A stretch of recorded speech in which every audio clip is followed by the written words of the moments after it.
अस्सलाम वालेकुम। एक्सरसाइज 7.7 का क्वेश्चन नंबर 7 एंड 8 इस लेक्चर के अंदर हमने करना है। क्वेश्चन नंबर 7 की स्टेटमेंट में लिखा है कि two dice are thrown simultaneously, यानी दो लूडो की गोटियां हैं, उनको फेंका गया है इकट्ठा। If the event A is that the sum of the numbers of dots shown in an odd number, यानी हमने जो डॉट्स आए हैं उनको सम करना है और सम करके ऑड नंबर वाले जो है ना वो इवेंट बना लेना है ए। और बी इवेंट कैसे बनाना है? And the event B is that the number of dots shown on at least one die is 3। तो सैम्पल स्पेस के अंदर जितनी भी हमारे पास पॉसिबिलिटीज़ होंगी कि जिनके अंदर 3 अपेयर हो रहा हो, और साथ में कह रहा है एटलीस्ट वन डाई इज़ 3, जिसके अंदर 3 आ रहा हो पहली गोटी के ऊपर या दूसरी के ऊपर, हम उनको उठा लेंगे और एक इवेंट बना देंगे और फिर उसकी प्रोबेबिलिटी निकालेंगे। कहता है find the probability of A union B. तो हमें पता है कि प्रोबेबिलिटीज़ का सम हो, प्रोबेबिलिटी की यूनियन हो या प्रोबेबिलिटी का इंटरसेक्शन हो, तो उसके लिए एक ही फार्मूला है तीन चीज़ों के लिए, हम वो अप्लाई करते हैं और फाइंड कर लिया करते हैं। लेट्स सी कि कैसे क्वेश्चन होगा। मैं नोट करता हूँ, फिर उसके बाद हम सॉल्व करते हैं। क्वेश्चन नोट कर लिया मैंने, क्वेश्चन नंबर 7। क्वेश्चन नंबर 7 की जो स्टेटमेंट थी उसमें यह था कि टू डाइस आर थ्रोन, यानी लूडो की दो गोटियां फेंकी गई हैं। सैम्पल स्पेस की तादाद निकाली। जो एक होती है डाई या लूडो की गोटी, उसकी 6 साइड्स होती हैं और दो दफ़ा उसको फेंका गया, तो 6 रेज़ टू पावर 2 लेंगे, 36 बनेंगे सैम्पल स्पेस। अब मैं सैम्पल स्पेस बना लेता हूँ कि जब भी लूडो की गोटियाँ दो दफ़ा फेंकी जाएं या एक गोटी को दो दफ़ा फेंका जाए, तो उसकी जो सैम्पल स्पेस बनती है वो ज़रा इस टाइप की होती है। ये नंबर था, number of sample space N of S.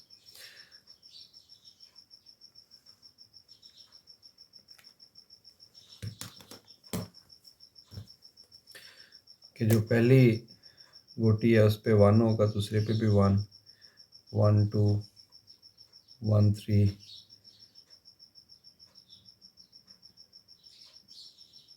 1 4 1 5।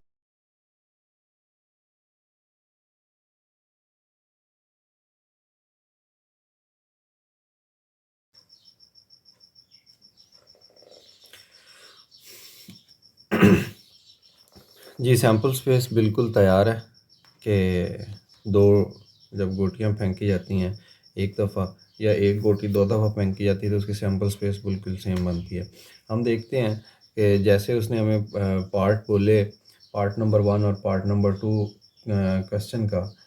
Part number 1 से मुराद कि जो उसने इवेंट बोले हमें, पहले कह रहा है कि पहले इवेंट के अंदर था, इवेंट का नाम मैं ए लिख देता हूँ, और उसके अंदर वो कह रहा था कि सम इज़ ऑड। अब जिनका सम ऑड होगा, अगर वो सैम्पल स्पेस में बनाना चाहूँ तो देखें 1 + 1 तो ये तो 2 बनता है, इवन है। 1 + 2 ये 3 है, 2 + 1 3 है, तो ये जो डायगनल है ये ऑड बन रहा है। तो इसमें लिख लेता हूँ 2 1 और साथ में है 1 2। फिर ये डायगोनल देखें, 3 + 1 4 है, 2 + 2 4 है, 1 + 3 4 है। ये डायगोनल सारा इवन का आ गया। इस डायगोनल को देखें तो ये डायगोनल फिर ऑड का आ गया। 5 बन रहा है सम, 4 + 1 3 + 2 2 + 3 1 + 4। तो भाई हम इनको 4 1 3 2 2 3 और फिर 1 4। इसी तरह जो नेक्स्ट वाला डायगोनल है 1 + 5 2 + 4, ये सारा आ गया इवन का। और जो उससे नेक्स्ट वाला है 6 1 5 2, ये सारा आ गया ऑड का। 6 1 5 2 4 3 3 4 2 5 और फिर 1 6, ये ऑड आ गया। इसके बाद अगर देखें नेक्स्ट, तो ये डायगोनल 6 + 2 8, 5 + 3 8, 4 + 4 8, 3 + 5 8, 2 + 6 8। इस डायग्राम को छोड़ देते हैं। 6 + 3 9, 5 + 4 9, 4 + 5 9, 6 + 3 9। तो ये डायग्राम उठा लेते हैं। 6 3 5 4 4 5 और फिर 3 6। नेक्स्ट जो डायगोनल है 6 + 4 10, 5 + 5 10, 4 + 6 10। ये डायगोनल छोड़ देते हैं बिकॉज इसका आंसर इवन आ रहा है। सम करते हुए ये लिख लेते हैं। ये क्या है 6 5 और फिर 5 6, जबकि ये नेक्स्ट वाला 6 + 6 12 होता है, उसको भी हम इग्नोर कर देंगे। तो ये हमारी सैम्पल स्पेस आ गई। अब सैम्पल स्पेस के हमें नंबर देखने हैं कि इसके अंदर एलिमेंट्स कितने हैं। तो उसके लिए मैं लिखता हूँ number of event A 1 2 3 4 5 6 7 8 9 10 11 12 13 14 15 16 17 and 18।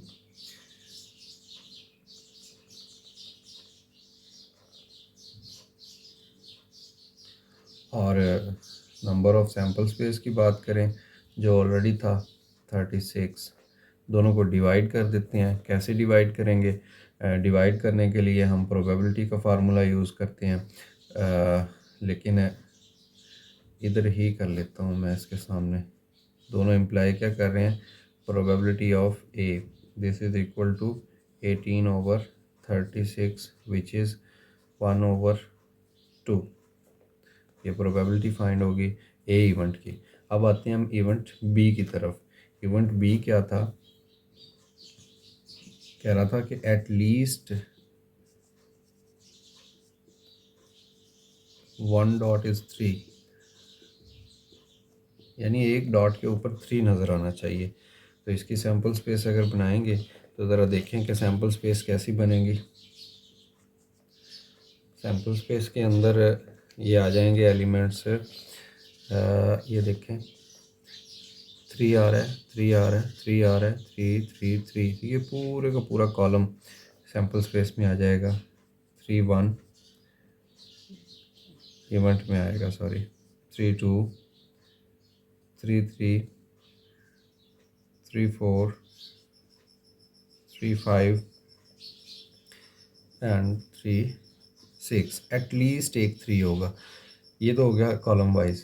और अगर हम देखें ऐसे रो वाइज तो 1 3 2 3 3 3 4 3 ये भी आ रहा है। इसमें ये पहले आ चुका है, लिहाजा हम नहीं लिखेंगे, बाकी लिख देते हैं। तो क्या है? ये है 1 3, फिर आया 2 3, फिर आया है 3 3 जो कि ऑलरेडी था, और देन 4 3 और फिर 5 3। सेट के एलिमेंट रिपीट नहीं होते ना, इसलिए हमने उसको छोड़ दिया 6 3। तो ये बन गई जनाब दूसरी सैम्पल स्पेस, दूसरा इवेंट बन गया। इस इवेंट के अगर नंबर निकालें, नंबर ऑफ इवेंट बी, तो इसके नंबर बन रहे हैं 1 2 3 4 5 6 7 8 9 10 एंड 11। और अगर सैम्पल स्पेस की बात करें तो इसकी सैम्पल स्पेस भी वही है 36। दोनों को डिवाइड करें तो प्रोबेबिलिटी ऑफ जो बी है ये आंसर आ जाएगा 11/36।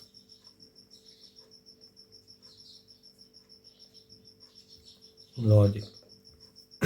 बट हमने निकालना था probability of A or B. तो ए आर बी के निकालने के लिए म्यूचुअली एक्सक्लूसिव इवेंट चेक करेंगे। और उसके लिए हम क्या किया करते हैं कि हमारे पास जो ए इंटरसेक्शन बी होता है, दोनों के अंदर जो कॉमन चीज़ होती है उसको चेक करते हैं। और अगर इन दोनों के अंदर हम कॉमन देखें तो काफ़ी सारे एलिमेंट्स कॉमन आ रहे हैं, जैसा कि 2 3 ये खड़ा, और इधर कहाँ पे है 2 3 ये खड़ा। तो पता चला 2 3 दोनों के अंदर है। उसके बाद है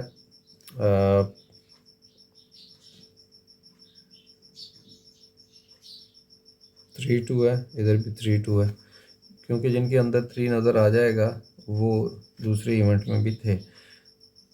तो फिर ये 4 3 और साथ में है 3 4, फिर ये 6 3 और 3 6,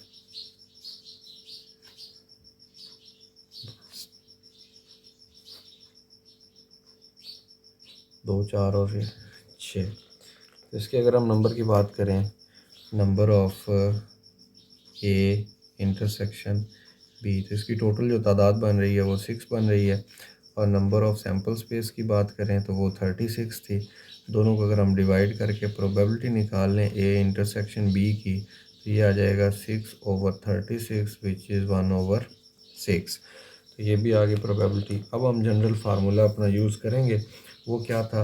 वो था probability of A or B, this is equal to probability of A plus probability of B minus probability of A intersection B. Values put कर देते हैं। वैल्यूज़ कैसे पुट करेंगे हम जनाब? प्रोबेबिलिटी ऑफ ए जो कि 1/2 निकली थी, देन प्रोबेबिलिटी ऑफ बी जो कि 11/36 थी, minus probability of A intersection B which is 1/6। अब सबका एलसीएम लेंगे 36 आ जाएगा। तो ये 18 आ गया, ये 11 आ गया, और सॉरी ये माइनस है, -6 आ जाएगा। ये बन गया 29।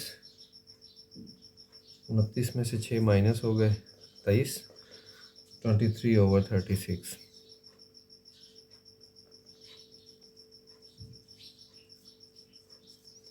तो भाई जो प्रोबेबिलिटी है ना ए आर बी इवेंट की, वो 23/36 है।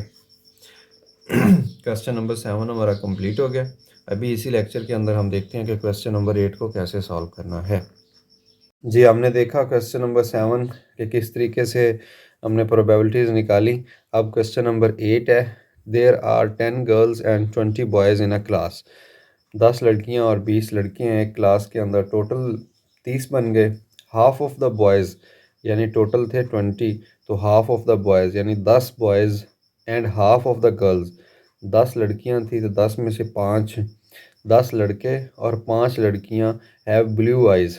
उन जो 15 लोग हैं उनकी आंखें नीले रंग की हैं। Find the probability then one student chosen, उनमें से एक स्टूडेंट पूरी क्लास में से लेना है एज अ मोनीटर, क्लास का सीआर बनाना है, इज़ इधर अ गर्ल और हैज़ ब्लू आइज़। अब देखें जो प्रोबेबिलिटी है वो गर्ल्स या ब्लू आई इन दो के दरमियान निकालनी है। तो हम पहले तो गर्ल्स का इवेंट बनाएंगे कि गर्ल्स कितनी हैं, उनकी बनाएंगे सैम्पल स्पेस में से इवेंट। फिर उसके बाद हम ब्लू आई वाला जो टोटल सैम्पल स्पेस थी यानी टोटल 30 लड़के थे, उनमें से ब्लू आइज़ वाले 15, 10 लड़के और 5 लड़कियां जो 15 स्टूडेंट हैं उनकी एक बनाएंगे इवेंट। और फिर उस इवेंट के हम निकालेंगे आर वाला फार्मूला लगा के प्रोबेबिलिटीज़, और प्रोबेबिलिटीज़ निकाल के फार्मूले में रखेंगे तो हमारे पास आंसर आ जाएगा। तो हमारा बेसिक जो काम है वो इवेंट हमने निकालना है गर्ल वाला और ब्लू आइज़ वाला। लेट्स सी कि कैसे सॉल्व होगा। जी, हमने देखा क्वेश्चन नंबर 8 की स्टेटमेंट कि उसमें बॉयज़ और गर्ल्स का जिक्र था। मैंने लिख लिया 10 गर्ल्स हैं, 20 बॉयज़ हैं, और अगर पूरी क्लास को हम सैम्पल स्पेस कंसीडर कर लें तो इनकी जो तादाद है जिसको हम नंबर ऑफ़ सैम्पल स्पेस बोलते हैं वो 10 लड़कियां और 20 लड़के, तो ये मिला के कुल 30 बन गए। तो सैम्पल स्पेस का जो नंबर है वो 30 है। अभी उसने कहा था कि half of the boys and half of the girls have blue eyes. तो हम ब्लू आइज़ की प्रोबेबिलिटी निकालनी है, लेकिन उससे पहले हम देख लेते हैं कि ब्लू आइज़ टोटल कितने लोग बन रहे हैं।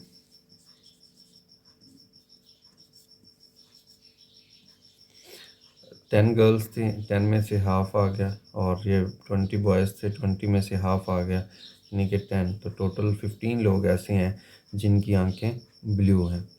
अभी हम इवेंट्स देखते हैं, फिर उन इवेंट्स को प्रोबेबिलिटी निकाल के देखते हैं। पहले उसने बोला कि द चोज़न गर्ल लड़की है, या उसने कहा था कि आप बताएं कि वो नीली आंख वाला है। तो इवेंट ए का नाम, इस जगह पे मैं सॉल्व करता हूँ। जो इवेंट ए था वो था गर्ल, लड़की। अब लड़की की अगर हम तादाद देखें क्लास के अंदर, लड़कियों की तादाद, तो वो है number of event A which are 10, 10 लड़कियां हैं। अब पता नहीं कौन सी है, नाम हमें नहीं पता, इसलिए हम ब्रैकेट्स में नाम नहीं लिख सकते। या अगर लिखना है तो G1 G2 G3 up to 10 लिख लें। बहरहाल हमें वो लिखने की ज़रूरत नहीं है, हमने लिख लिया नंबर ऑफ़ गर्ल्स जो थी वो 10 है। तो भाई इसकी प्रोबेबिलिटी निकालने के लिए नंबर ऑफ़ सैम्पल स्पेस भी हमें चाहिए, जो कि टोटल 30 थे। अब इसकी प्रोबेबिलिटी अगर निकलें, probability of A this is equal to number of A over number of sample space 10 over 30 and this is 1 over 3.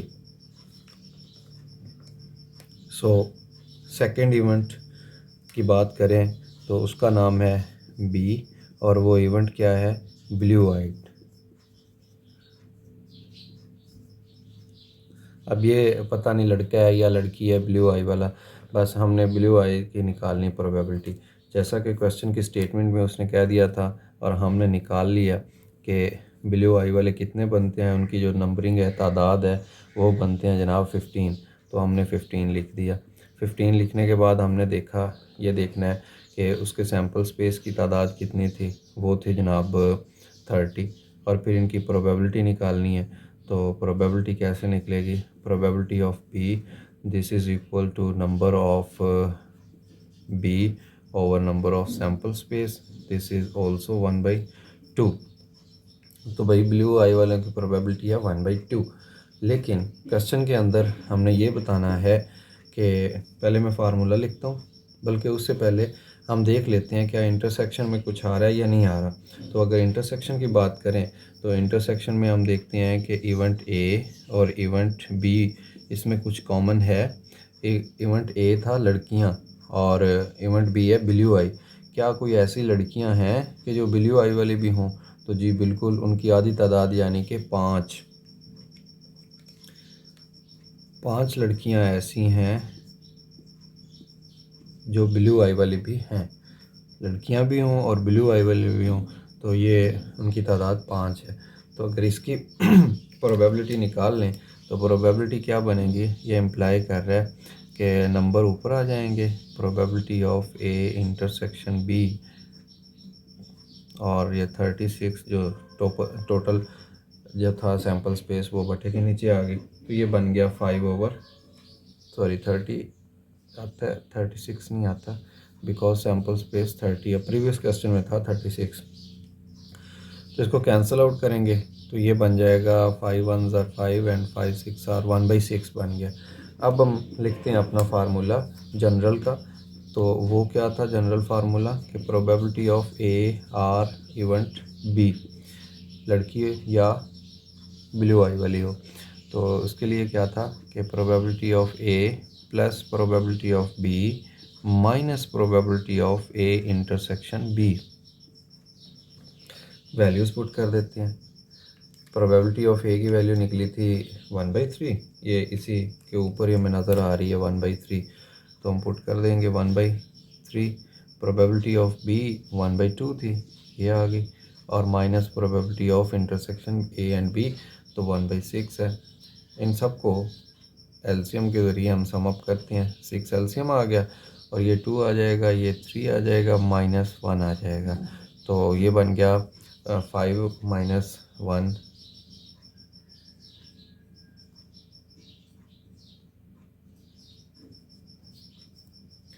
4/6, और 4/6 को जब सिंप्लीफाई करेंगे तो ये बन गया 2/3। तो पता चला कि भाई लड़की हो या ब्लू आई वाली हो तो उसकी प्रोबेबिलिटी बनेगी 2/3।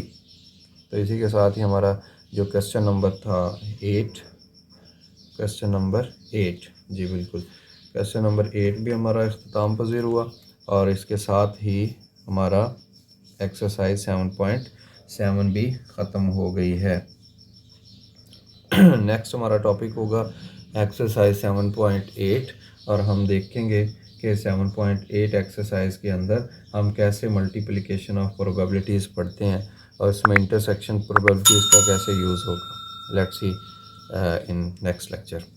Thank you very much.